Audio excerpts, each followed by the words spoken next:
semuanya, bertemu lagi kita di ruang cerita.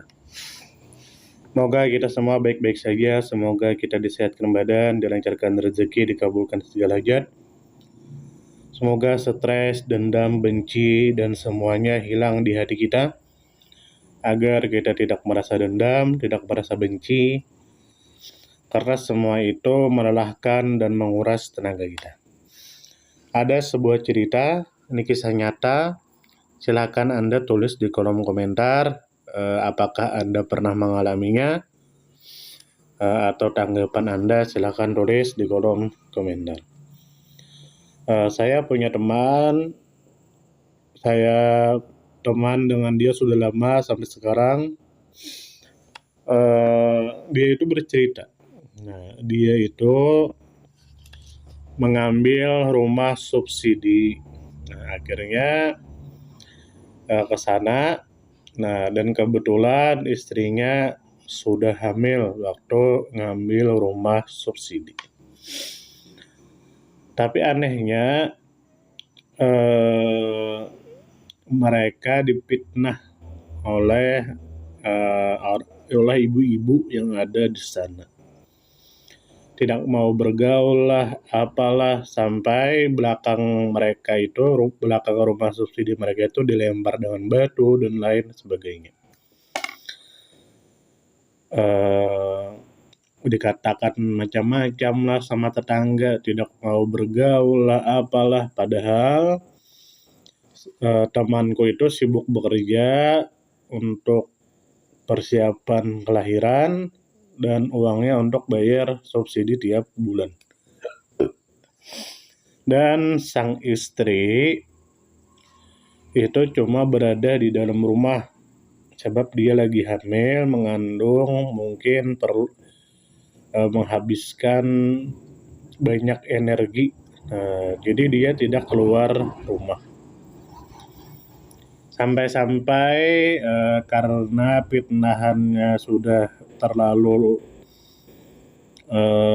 over, terlalu mengada-ngada, kata temanku, ternyata istrinya itu pernah keluar dari rumah tanpa sadar, dan di tangannya ada pisau menuju ke rumah orang yang memfitnahnya. Lalu sadar ketika ada tetangga seberang rumah menegur, "Hei, kamu mau kemana?" Nah, akhirnya sadar, terkejut, di tangan ada pisau, dia beristighfar, akhirnya kembali ke rumah. Nah, bagaimana menurut Anda semua? Sulit tinggal di perumahan subsidi. Bukan di sana saja, di mana saja kita berada, pasti ada tetangga yang 1, 2, atau 3 yang seperti itu.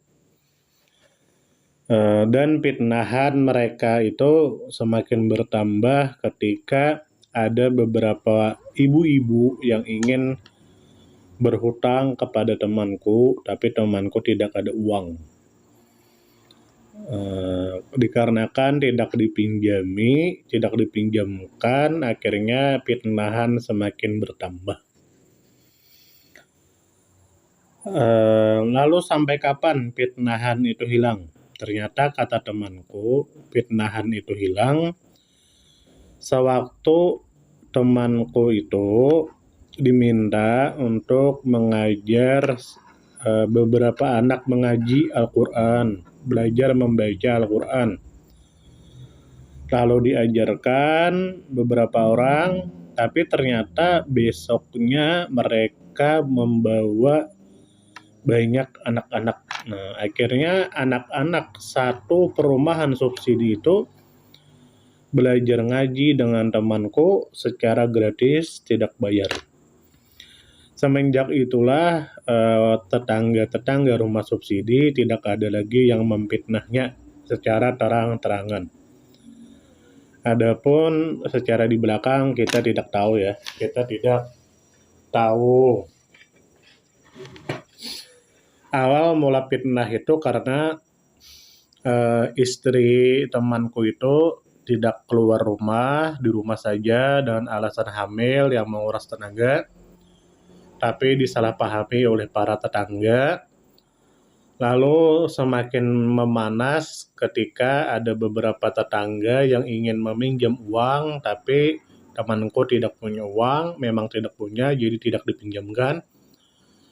Akhirnya fitnahan semakin bertambah. Lalu fitnahan semakin memanas ketika mereka memberikan pagar ke belakang rumahnya, sebab mereka memanfaatkan tanah di belakang mereka itu untuk berkebun, untuk menanam sedikit tanaman, tapi ternyata banyak dicuri oleh tetangga. Akhirnya dikarenakan banyak dicuri, ditambahkanlah pagar. Nah, dari semenjak itulah semakin memanas. Tapi mereka bertahan di perumahan subsidi itu, dan semuanya hilang ketika mereka mengajarkan anak-anak di tempat itu secara gratis untuk belajar membaca Al-Quran. Dan aku pernah ke rumahnya, ternyata sangat banyak anak-anak yang belajar membaca Al-Quran di rumahnya, dan itu semua gratis. Bahkan anak-anak tetangga yang memfitnah mereka dulu juga ikut belajar mengaji di sana secara gratis. Nah, bagaimana menurut Anda semua? Silakan tulis di kolom komentar. Jika Anda semua juga mengalami permasalahan yang sama, silakan tulis di kolom komentar. Semoga kita semua disehatkan badan, dilancarkan rezeki, dikabulkan segala hajat. Salam